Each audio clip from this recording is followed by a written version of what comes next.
नमस्कार। हम आकाशवाणी ईटानगर से बोल रहे हैं। मैं doctor Vishwanath Sharma, vice chancellor Arunodaya university, और हमारे साथ हैं प्रोफेसर जयदेव साहू, जो एजुकेशन में राजीव गांधी यूनिवर्सिटी में डीन प्रोफेसर रह चुके हैं, कार्यरत हैं। और साथ में ही डॉक्टर अजय कुमार मिश्र, जो स्टेट लाइजन ऑफिसर हैं directorate higher and technical education पर, और विषय है मानव अधिकार दिवस। जैसा सब लोग जानते हैं कि 10 दिसंबर को दुनिया भर में मानव अधिकार दिवस मनाया जाता है, और यह 10 दिसंबर 1948 को संयुक्त राष्ट्र महासभा के अंगीकरण और एक मानव अधिकारों की सार्वभौम उद्घोषणा का सम्मान करने के लिए इस तिथि का चयन किया गया। मानव अधिकार दिवस की जो औपचारिक स्थापना 4 दिसंबर 1950 को महासभा की 317वीं पूर्ण बैठक में हुई, और इसमें और लोगों को भी और संगठनों को भी आमंत्रित किया गया था इसमें भाग लेने के लिए। तो आज हम जो मना रहे हैं मानव अधिकार दिवस, यह अधिकारों के बारे में ही बात हो रही है, दुनिया भर में चर्चा है। इसीलिए मैं आज विषय के विद्वान उपस्थित हैं, और सबसे पहले मैं अजय कुमार मिश्र जी से ये जानना चाहूंगा कि मानव अधिकार दिवस है क्या चीज, इसकी परिभाषा क्या है और इसके प्रकार क्या है, आप कृपया बताएं। नमस्कार, मैं धन्यवाद देता हूं आकाशवाणी ईटानगर के कि मानव अधिकार दिवस के पहले इस प्रकार का एक आयोजन किया गया है, जिससे कि हम अपने श्रोताओं को मानव अधिकार के बारे में और अधिक बता सके, जागरूक कर सके। जैसा कि हम जानते हैं, मानव अधिकार एक सार्वभौम अधिकार दिया गया है यूनाइटेड नेशंस के द्वारा सारे विश्व के नागरिकों को। यह यूनिवर्सल डिक्लेरेशन ऑफ जो ह्यूमन राइट्स है, यह इसकी शुरुआत कहाँ से हुई, तो मैं बताना चाहता हूं कि यह जो रेनेसा था, पुनर्जागरण जो यूरोप में हुआ था, तो उस रेनेसा के समय से लेकर के मॉडर्न पीरियड के जब द्वितीय विश्व युद्ध के बाद जब इसकी बैठक हुई यूनाइटेड नेशन की जनरल असेंबली की, तो उसमें फ्रांस में इस universal declaration of human rights को एडॉप्ट किया गया।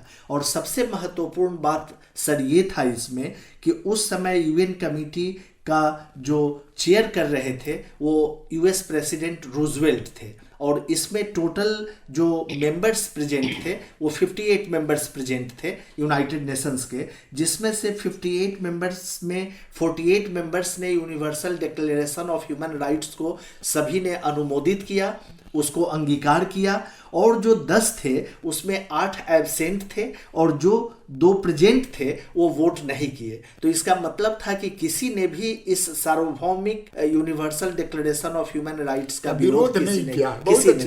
बहुत अच्छी बात, आपने बहुत अच्छी बात कही। और भारत के अध्यक्ष आज के डेट में न्यायमूर्ति श्री अरुण मिश्र जी हैं। मैं ये श्रोताओं को ये बताना चाहूंगा कि जीवन के मौलिक अधिकार जैसे भोजन, शिक्षा, काम, स्वास्थ्य और स्वतंत्रता के अधिकार से लेकर अन्य अधिकारों के साथ जीवन को जीने लायक बनाते हैं। बहुत अच्छी बात ये कही गई। मिश्रा सर, आप ये बताइए कि इसकी परिभाषा अगर हम करेंगे, अच्छा, तो एक दो विद्वानों को कोट करते हुए इसकी परिभाषा के बारे में बताइए। जी, ये जो ह्यूमन राइट्स है, इसके परिभाषा अगर हम मूलभूत इसके परिभाषा के सूक्ष्मतम तत्वों को अगर जानने का कोशिश करें, तो वो ये है कि यह एक मौलिक अधिकार है जो सारे व्यक्ति को irrespective of caste, creed, religion, place of birth, countries दिया गया है। और यह केवल बेसिक राइट्स ही नहीं दिया गया है, उसके साथ साथ बेसिक फ्रीडम्स भी दिया गया है, और वह सारे व्यक्ति के अधिकार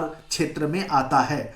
और ये सबसे बड़ी बात है कि जब हम मानव अधिकार की बात करते हैं, तो यह व्यक्ति के जन्म से लेकर के उसके डेथ तक कि जितनी भी जो समस्याएं हैं, और ये मानव अधिकार के परिभाषा के अंदर आता है। बहुत अच्छी बात आपने कहा है कि जन्म से लेके मरने तक के बीच में जो कुछ भी है वो इसके अंतर्गत आता है। और जो मानव अधिकारों के प्रकार हैं, मैं एक बार बता दूं श्रोताओं को, सिविल और राजनीतिक अधिकारों के अंतर्राष्ट्रीय करार, international convention on civil and political rights के अनुसार प्रमुख सिविल अधिकार इस प्रकार हैं। जीवन का अधिकार, यातना के विरुद्ध अधिकार, दासता के विरुद्ध अधिकार, स्वतंत्रता और सुरक्षा के विरुद्ध अधिकार, कानून के समक्ष समानता का अधिकार, विचार, अंतरात्मा, धर्म की स्वतंत्रता का अधिकार, उसी तरह राजनीतिक अधिकार भी है। तो इस बीच में मैं अपने साहू सर से जानना चाहूंगा कि आपका तो ये विषय रहा है, आप इस पर पढ़ते पढ़ाते रहे हैं और ये आज बड़ी लकी हम लोग हैं कि आज दोनों लोग ही विषय के एक्सपर्ट हैं, जानकार हैं। तो इसीलिए ये पैनल भी बनाया हमने कि मानव अधिकार दिवस पर हम श्रोताओं को अच्छी से अच्छे और पूरी जानकारी बता सके। तो साहू सर आप बताइए कि भारतीय शिक्षा जो परंपरा रही है उसमें मानव अधिकार दिवस और मानव अधिकार के बारे में क्या आप कहना चाहेंगे? तो पहले तो हम आकाशवाणी को धन्यवाद देते हैं और ये जो मानव अधिकार दिवस उपलक्ष्य में आज ये जो आलोचना चक्र है, तो मानव अधिकार का कॉन्सेप्ट जो है ये माना जाता है कि ये वेस्टर्न ओरिजिनेटेड है और विशेष करके जब 1215 में ब्रिटेन में जो मैग्ना कार्टा का अडॉप्ट किया गया था, तब से जैसे मॉडर्न टाइम में शुरू हुआ है। अच्छा। उसके बाद जैसे यूएसए फ्रीडम है, फिर फ्रांस फ्रीडम है, उसके बाद आया 1948 में मानव अधिकार दिवस के रूप में उसको एक्सेप्ट किया गया, universal declaration of human rights को। लेकिन ये जो माना जाता है कि ये वेस्टर्न ओरिजिनेटेड है और मॉडर्न कॉन्सेप्ट है, अगर हम भारतीय परंपरा, शिक्षा परंपरा को जाएंगे देखेंगे तो भारतीय शिक्षा पद्धति में, भारतीय ज्ञान परंपरा में ये एक सिर्फ अधिकार का बात नहीं था, इसको धर्म के साथ जोड़ा गया था। धर्म माना ये कोई रिलीजन नहीं है, धर्म माना धारयते इति धर्म, जो सोसाइटी को एक करके रख सकता है, जो प्रॉपर गाइडेंस दे सकता है, जो प्रिंसिपल से है, जो दिशा निर्देश दे सकता है, वो धर्म है। इसलिए इवन भी सुप्रीम कोर्ट का जजमेंट भी उसी प्रकार का है। उन्हीं कृष्ण का एक केस के ऊपर में वो जजमेंट भी रहा है कि धर्म क्या है। तो भारत का जो धर्म कॉन्सेप्ट है वो कोई रिलीजन से रिलेटेड नहीं है, वो जीवन धारा का परिवर्तन का है और जीवन धारा का ही कॉन्सेप्ट है। तो इसमें शिक्षा परंपरा का जैसे भारतीय शिक्षा परंपरा में आप अगर देखेंगे जितना सारा universal declaration of human rights में 30 आर्टिकल्स है, उसमें 29 आर्टिकल्स, जैसे आप थोड़ा सा उदाहरण दिए जीवन का, जैसे कानून का भी समानता का अधिकार है, तो 29 आर्टिकल से सिर्फ अधिकार का बात करता है। अच्छा। सिर्फ एक ही आर्टिकल जो 29th आर्टिकल है वो और उसका पार्ट है, उसमें सिर्फ एक ड्यूटीज की बात करता है। अच्छा। अगर हम मूलभूत को देखा जाए, मानव अधिकार का हनन कब होता है ना, जब दूसरा व्यक्ति अपना ड्यूटी को ठीक से नहीं निभाता है। तो भारतीय शिक्षा परंपरा रहा कि हम अपना धर्म को अपनाए, यानी अपना जो कर्तव्य है, अपना जो रेस्पॉन्सिबिलिटी है, अपना जो ड्यूटी है, उसको सभी अपना अपना निभाए। फॉर एग्जाम्पल, जैसे राजा का ड्यूटी क्या है, उसको कहा जाता था राजा धर्म। प्रजा का ड्यूटी रेस्पॉन्सिबिलिटी क्या है, उसको कहा जाता था प्रजा धर्म। माँ का रेस्पॉन्सिबिलिटी क्या है, उसको कहा जाता था मातृधर्म।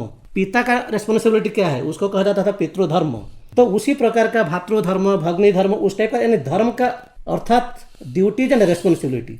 अगर सभी अपना अपना क्षेत्र का अपना अपना ड्यूटी अगर परिपूर्ण करे तो किसी दूसरे का भी मानव अधिकार का हनन नहीं होगा। बहुत अच्छा बात आपने बताया कि किस तरह से हम अपनी ड्यूटी को करें तो उसका हनन नहीं होगा। इससे पहले कि मैं मिश्रा सर से ये पूछूं कि मानव अधिकार जो हनन की बात आती है वो क्या है, हनन क्या है, मैं उसका थोड़ा राजनीतिक अधिकार के बारे में बताऊं, जो किस तरह के अधिकार को राजनीतिक, सिविल और राजनीतिक अधिकारों के अंतर्राष्ट्रीय करार के अनुसार प्रमुख राजनीतिक अधिकार इस प्रकार हैं: विचार प्रकट करने का अधिकार, शांतिपूर्ण समूह बनाने का अधिकार, संगठन बनाने की स्वतंत्रता का अधिकार, मताधिकार, निर्वाचित होने का अधिकार, कानून के समक्ष समानता का अधिकार। और उसके बाद हम बात करेंगे आर्थिक अधिकारों की। इससे पहले मैं मिश्रा सर के यहाँ जाऊंगा और ये जानना चाहूंगा कि मानव अधिकार हनन की बात आती है तो मानव अधिकार क्या है और इसका हनन कैसे होता है, इस पर थोड़ा आप चर्चा कीजिए। बहुत बहुत अच्छा प्रश्न है ये, क्योंकि जब भी हम अधिकार और उसके हनन की बात करते हैं तो ये क्लास सभ्यता के शुरुआत से ही चली आता है जी। क्योंकि जब भी किसी का, अगर हमारा जैसे इंडिविजुअल जो राइट्स है एज ए ह्यूमन बीइंग, अगर वो हमारा कोई अगर अधिकार छीनता है तो यह तब होता है जब कन्फ्लिक्ट होता है सोसाइटी के बीच और इंडिविजुअल के बीच। ये इसका सबसे प्रमुख कारण है कि यह क्लैश तब स्टार्ट होता है जब सोसाइटी का इंटरेस्ट और इंडिविजुअल इंटरेस्ट दोनों क्लैश करता है।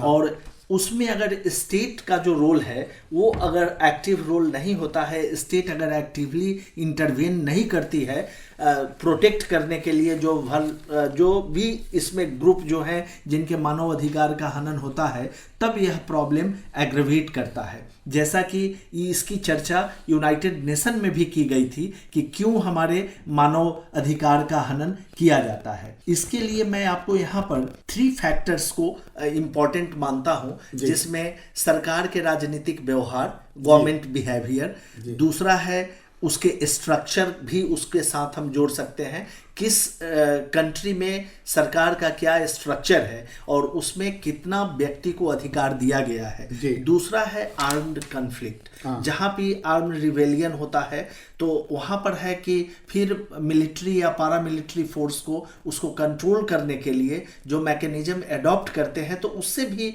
आता है यह क्वेश्चन। जैसे कि हमारे भारत में पूर्वोत्तर क्षेत्र में मोस्ट ऑफ द टाइम ये होता रहा है कि आर्म फोर्सेस के कारण ह्यूमन राइट्स का वायलेशन हो रहा है। और तीसरा इकोनॉमिक फैक्टर है जो बहुत इम्पॉर्टेंट फैक्टर है। हमारे यहाँ जो ट्राइबल एरियाज में खास करके जो शुरू से पहले जो, अभी तो बहुत हद तक हमारे यहाँ नक्सल की भी समस्याएं कम हो गई हैं, तो वहाँ पर भी ये इकोनॉमिक फैक्टर है। और उन सब के साथ हम एक मनोवैज्ञानिक कारण, साइकोलॉजिकल फैक्टर को भी जोड़ सकते हैं, क्योंकि हर चीज़ का जो शुरुआत होता है, जो क्लास होता है, वो ह्यूमन बीइंग के अंदर से होता है। तो मेरे हिसाब से ये सारे कॉजेज़ हैं। और अगर हम अपने भारत की बात लें तो इसमें पहले एक पॉवर्टी भी एक बहुत बड़ा कॉज था कि जो मार्जिनलाइज्ड ग्रुप थे हमारे यहाँ, सोशली, इकोनॉमिकली, पॉलिटिकली जो डिप्राइव्ड ग्रुप थे, उनके राइट्स का वायलेशन होता था। हमारे यहाँ चाइल्ड लेबर का प्रॉब्लम था, जैसा कि हम सब जानते हैं कैलाश सत्यार्थी ने कितना अच्छा काम किया और उनको नोबेल प्राइज मिला इसके लिए। आज ही के दिन नोबेल पुरस्कार भी दिया जाता है, बहुत बड़ी बात है। और खासकर बॉन्डेड लेबर भी जो हमारे यहाँ पहले था, ये भी मानव अधिकार का एक बहुत मूलभूत संरचनाओं में से एक है। और लिटरेसी भी एक मुख्य कारण रहा है, ऐसी मेरी मान्यता है। बहुत अच्छा आपने बताया। एक विद्वान है जैक्स, उनके शब्दों में अगर मैं कोट करूं तो बोलते हैं कि मानवीय पूर्णता ही मानवता का लक्ष्य होना चाहिए। क्या बढ़िया बात है।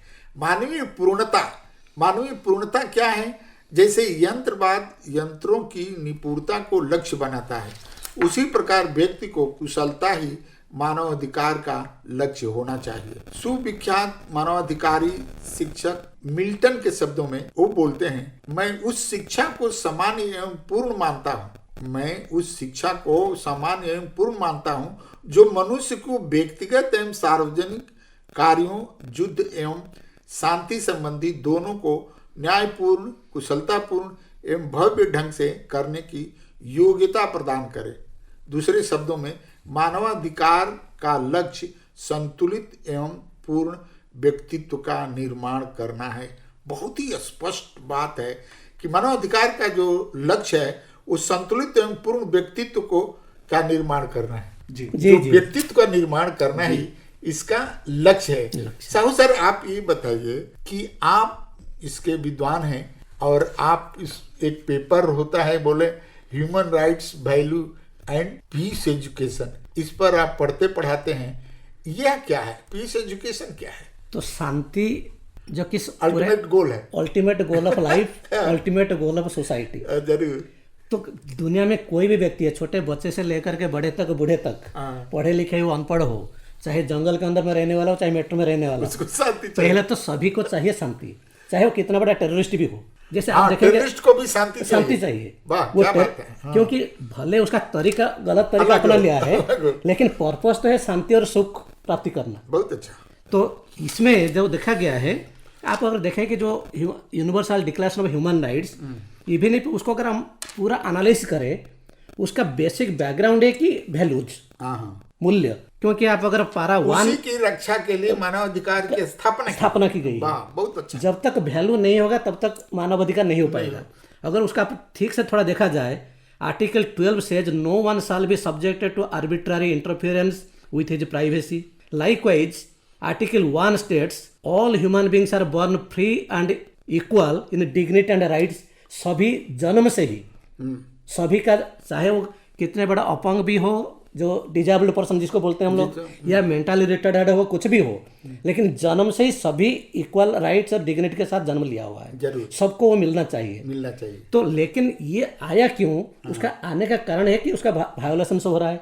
हाँ, तो वायोलेशन से होने का कारण क्या है ना, वैल्यूज की कमी हो रहा है। तो इसलिए जब तक वैल्यूज का डेवलपमेंट नहीं होगा, ह्यूमन राइट्स का अगर उसका बैकग्राउंड को जाएंगे तो कुछ ना कुछ वैल्यूज के साथ है, चाहे पीस है, इक्वालिटी है, जस्टिस है, फ्रीडम है, यूनिवर्सल ब्रदरहुड है, ऑल दीज थिंग्स आर उसमें पूरा समाहित है। तो इसीलिए इंडियन सिस्टम में जैसे हम लोग इक्वालिटी ऑफ राइट्स बोलेंगे, जरूर समान अधिकार, समान अधिकार देखने से अगर हम देखेंगे कि हमारे एक अथर्ववेद में ये है कि उसको कहा गया है अजस्थ्य अकनिष्ठस्य, यानी अजस्थ मतलब ज्येष्ठ कोई नहीं है, अकनिष्ठ कोई छोटा भी नहीं है, यानी कोई बड़ा भी नहीं है, कोई छोटा भी नहीं है, उसका ऋग्वेद में कहा गया है। तो उसी प्रकार का अथर्ववेद में कहा गया है समानी प्रप सह विज्ञान भाव। इसका कहने के भाव ये है, वो जो संस्कृत श्लोक का उसका अर्थ ये है कि चाहे फूड है, शेल्टर है, क्लॉथिंग है, चाहे हमारे जितना सारा रिसोर्सेस है, सभी के ऊपर में सभी का अधिकार समान अधिकार है। तो ये हमारा जो वैदिक पीरियड से ही जो सबसे प्राचीन सभ्यता भारतीय संस्कृति है, उस वैदिक पीरियड से ही ये समाहित है। अगर देखा जाए फिर एजुकेशन के बारे में, राइट टू एजुकेशन हम लोग बात करते हैं, अभी जैसे हमारे इंडिया में भी राइट टू एजुकेशन एक्ट 2009 में अडॉप्ट किया गया है। तो उसमें भी उस प्रकार कहा गया है, हमारे वैदिक परंपरा में जो नीति शतकम है भर्तृहरि का, तो उसमें ये कहा गया है कि विद्या विहीन पशुभि समान, विद्या नाम नरस्य रूपम अधिकम प्रसन्न गति धनम, विद्या भोगकारी जस सुखकारी दिव्य गुरु नाम गुरु। तो मानवाधिकार की जब बात करते हैं तो उसमें आर्थिक अधिकार भी आता है। तो इसके पहले कि मैं मिश्रा सर के पास जाऊं, मैं आर्थिक अधिकार क्या है, आर्थिक, सामाजिक एवं सांस्कृतिक अधिकारों के अंतर्राष्ट्रीय करार के अनुसार प्रमुख आर्थिक अधिकार इस प्रकार हैं। व्यवसाय चुनने का अधिकार, सबको अधिकार है व्यवसाय चुनने का, कार्य करने का अधिकार, न्यायपूर्ण कार्य दशा का अधिकार, श्रमिक संघ बनाने का अधिकार। ये 4 तरह के अधिकार हैं जो आर्थिक अधिकार के क्षेत्र में आते हैं। मिश्रा सर बताइए कि यह चारों जो अधिकार हैं, क्या इसकी पूर्ति हो पाती है या यही उद्देश्य है, इसको पूर्ति कराने के लिए सरकार का काम है जो कोशिश करते हैं? हाँ, जैसा ये तो शुरू से ही चला आ रहा है कि मनुष्य अगर है तो उसकी जो बेसिक नीड जो है, जो हम लोग बोलते हैं आवास है, भोजन है, ये तो एकदम बेसिक नीड्स है। हाँ। तो इकोनॉमिक एस्पेक्ट्स जैसे मैंने पहले भी बताया आपको, हाँ। यह एक मूल कारण है मानवाधिकार हनन का भी, क्योंकि जो सोसाइटी में मार्जिनलाइज्ड है, जिनको वो अवसर प्राप्त नहीं हुआ है, तो वो हाशिए पे चले जाते हैं। तो उनको कैसे इस फोरम में लाया जाए। दूसरा मैं आपको बताऊं, इसके लिए फिर एक हिस्टोरिकल पर्सपेक्टिव को अगर हम देखें सर, तो इसमें यूरोपियन वार्स जो हुआ था, वो रिलीजन और सिविल वार्स जो दोनों जो यूरोपियन वार्स ऑफ रिलीजन जिसको हम मानते हैं, और सिविल वार्स जो हुआ था 17th सेंचुरी का, उसमें भी इकोनॉमिक ये फैक्टर बहुत बड़ा था। और इसके कारण ही हमारे पूरे विश्व में एक philosophy of liberalism and believes in natural right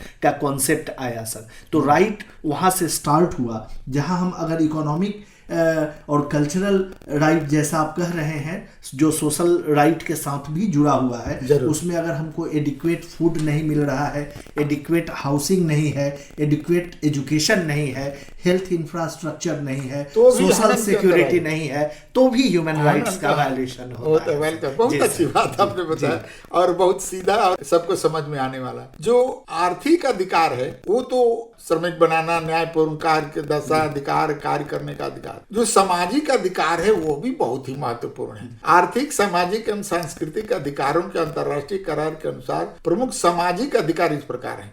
सामाजिक सुरक्षा और सामाजिक बीमे का अधिकार, सामाजिक सुरक्षा का अधिकार भी है। उचित जीवन स्तर का अधिकार, शारीरिक और मानसिक स्वास्थ्य का अधिकार, शिक्षा का अधिकार, ये भी बहुत ही महत्वपूर्ण है। जो शिक्षा का अधिकार है वो भी है। अब साहू सर आप बताइए, आप शिक्षा पर बात कर रहे थे, हम कहाँ तक पहुँचे हैं? ये बहुत अच्छा बात है कि शिक्षा के अंतर्गत कैसे हम ह्यूमन राइट्स को इंक्लूड किया जाए, समाहित किया जाए, ताकि जो आने वाले भविष्य के जनरेशन से हैं उनके अंदर में उसका जागरूकता रहे। तो उसके लिए यूजीसी का भी गाइडलाइंस है, ह्यूमन राइट्स एंड वैल्यूज को कैसे इंक्लूड किया जाए। उसी आधार पर ही हम लोग का जैसे ग्रेजुएशन लेवल में भी, इवन इफ पीजी लेवल में भी उसको भी इंक्लूड किया गया है। जो आप अभी बता रहे थे कि हमारे human rights, values and peace education करके। तो हमारे भारतीय शिक्षा पद्धति में पुराने समय से ही ये एक रहा ही है कि व्यवहार धर्म, जैसे अभी मिश्र थोड़ा सा उसको दे रहे थे कि हमारे जैसे कॉन्सेप्ट ऑफ पुरुषार्थ, तो कॉन्सेप्ट ऑफ पुरुषार्थ में था कि धर्म अर्थ काम मोक्ष। अर्थ चाहिए यानी आर्थिक स्वच्छता चाहिए, लेकिन अर्थ उपार्जन भी करना है और राइटियस वे में, धर्म का मार्ग पर। ये नहीं कि बाई हुक और क्रूक हम धन उपार्जन करते जाए कैसे भी, वो नहीं था, क्योंकि पर्पस था कि हमारा अंतिम गोल लक्ष्य को प्राप्त करना। तो उसके लिए शिक्षा के अंदर में जैसे ये जो कॉन्सेप्ट है पुरुषार्थ, निष्काम कर्म, कर्मण्येवाधिकारस्ते मा फलेषु कदाचन, ये जो गीता का महावाक्य है, हमको अपना कर्म, अपना रेस्पॉन्सिबिलिटी, अपना ड्यूटी, जो अपना जो कर्तव्य है उसके ऊपर फोकस करना है। जब उसके ऊपर फोकस करेंगे ऑटोमेटिकली सभी का अधिकार समाहित हो जाएगा। बहुत अच्छी बात आपने बताई सर। सांस्कृतिक अधिकार भी हैं जो 3 तरह के बताए गए हैं कि सामाजिक, आर्थिक, सांस्कृतिक अधिकारों के अंतर्राष्ट्रीय करार के अनुसार सांस्कृतिक अधिकार इस प्रकार है। सांस्कृतिक जीवन भाग लेने का अधिकार, वैज्ञानिक प्रगति का लाभ लेने का अधिकार, अब वैज्ञानिक, कलात्मक एवं साहित्यिक रचनात्मक और लाभ लेने का अधिकार। अब मिश्रा सर बताइए कि ये लाभ हम कहाँ तक प्राप्त कर सकते हैं, या कहाँ तक हम इसको, इस उद्देश्य को पहुँचने में काबिल हुए हैं। जैसे हम अधिकार की बात करते हैं, चाहे वह किसी तरह का अधिकार हो, हमारा आर्थिक अधिकार हो, सांस्कृतिक अधिकार हो, सामाजिक अधिकार हो, राजनीतिक अधिकार हो, ये जैसा हम अभी मानव अधिकार की बात कर रहे हैं, चाहे मौलिक अधिकार की बात करें, सबका एक ही उद्देश्य है। और ये सबको मैं एक साथ समाहित करके मैं बताना चाहता हूँ सर, जिसमें ये हमारे जो भी राइट्स है वो सोसाइटी के साथ और मनुष्य के साथ जुड़ा हुआ है, और ये इंडिस्पेंसेबल पार्ट है जो सबके साथ जुड़ा हुआ है। इसको हम व्यक्ति से अलग करके देख ही नहीं सकते सर।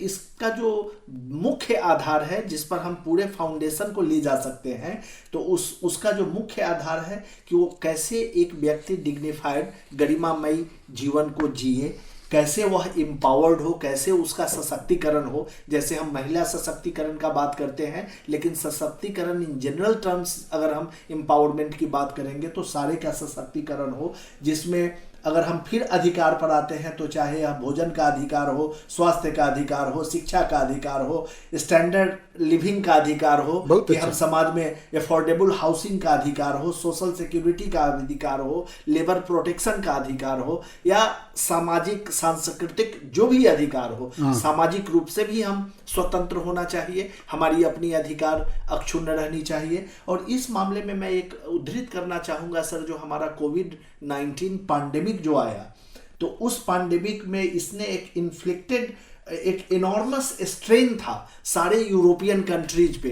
वेस्टर्न कंट्रीज पे, और जहां हमारा देश भारत इसको बहुत सार्थक ढंग से न केवल इसको टैकल किया सर, बल्कि दूसरे राष्ट्र का भी हमने मदद किया। तो ये एक समाज को सुरक्षा देने के क्षेत्र में सर हम इसको भी उसके साथ जोड़कर देख सकते हैं कि कैसे आप सशक्त कर सकते हैं व्यक्ति को, राष्ट्र को और समाज को भी। बहुत अच्छी बात आपने बताई। हंट के अनुसार मानवाधिकार मानवीय विचारों की स्वतंत्र अभिव्यक्ति है। बहुत अच्छी बात बताया, जो सैद्धांतिक अभिमूल्यों की आधारशिला है, जिससे मानव उन्नति के शिखर पर अग्रसर होता है। मानव शिखर पर कैसे अग्रसर होता है, ये चीजें हैं। और भारतीय विद्वान, जो मैं अंत में ये कोट करना चाहूंगा, श्रीनिवास शास्त्री जी के अनुसार कि अधिकार समुदाय के कानून द्वारा स्वीकृत वह व्यवस्था व नियम अथवा नीति है जो नागरिक के सर्वोच्च नैतिक कल्याण में सहायक हो। क्या अच्छी बात है। तो हम इसी पर ये चर्चा कर रहे थे।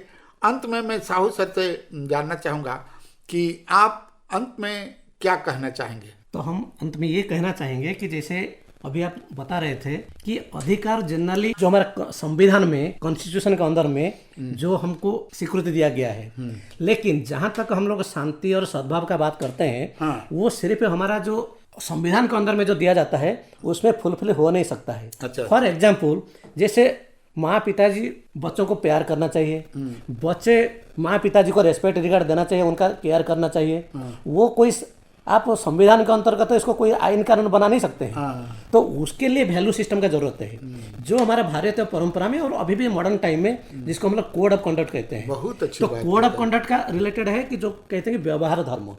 तो व्यवहार धर्म ना हमारे जो व्यवहारिक जीवन में हमारा जो रिस्पॉन्सिबिलिटी है हम उसको कैसे सही ढंग से निभाएं। हाँ। तो उसी के साथ इसलिए हमारे यहाँ कहा जाता था कि अपह शांति, अंतरिक्ष शांति, विश्वदेवा शांति, वनस्पति शांति, यानी जितने सारे सृष्टि में जितने इंसान सृष्टि में जो भी है सभी शांति से रहे, सद्भाव से रहे, अपना सौहार्द से रहे, ताकि सबका जो अधिकार है अपने आप वो फुलफिल हो, सबका अधिकार सबको प्राप्ति हो और किसी का अधिकार कभी कोई भी प्रकार का हनन ना हो। मिश्रा सर, अंत में आप क्या कहना चाहेंगे मानव अधिकार के बारे में? मैं जो आपने बार बार ले हंट को यूज किया तो मैं वहीं पर खत्म करना चाहूंगा, क्योंकि वो हिस्ट्री के बहुत बड़े प्रोफेसर थे। बहुत बड़े प्रोफेसर थे और उन्होंने एक बहुत महत्वपूर्ण किताब लिखी है ह्यूमन राइट्स पे, जिसको इन्वेंटिंग ह्यूमन राइट्स के नाम से जाना जाता है। तो मैं ये कहना चाहूंगा कि आज हम सभ्य समाज में जी रहे हैं तो यह हम सबका दायित्व है कि हम दूसरे के अधिकार की रक्षा करें और साथ साथ हम अपने समाज, अपने व्यक्ति, अपने राष्ट्र को आगे बढ़ाएं। बहुत अच्छा। मैं अंत में लेमन के अनुसार कोट करूंगा कि समग्र मानव अधिकार के कल्याण के लिए मानव अधिकार सेवा का दर्शन है। इसका विश्वास है कि मानव का कल्याण तर्क, बुद्धि तथा लोकतंत्र द्वारा संभव है। मैं इन्हीं चंद शब्दों के साथ मानव अधिकार दिवस भारतीय शिक्षा परंपरा पर आज के हमारे जो विद्वान हैं उनको मैं धन्यवाद देना चाहूंगा। Doctor Ajay Kumar Mishra, state liaison officer, directorate higher and technical education, government of Arunachal Pradesh. Sir बहुत बहुत धन्यवाद आपको। और प्रोफेसर जयदेव साहू सर जो आरजीयू के प्रोफेसर हैं, डीन और अध्यक्ष रह चुके हैं, इनको भी धन्यवाद दूंगा। अंत में मैं ऑल इंडिया रेडियो ईटानगर से विदा लेता हूं। Doctor Vishwanath Sharma, vice chancellor Arunodaya university. सभी श्रोताओं को नमस्कार। सभी श्रोताओं को नमस्कार। नमस्कार और धन्यवाद।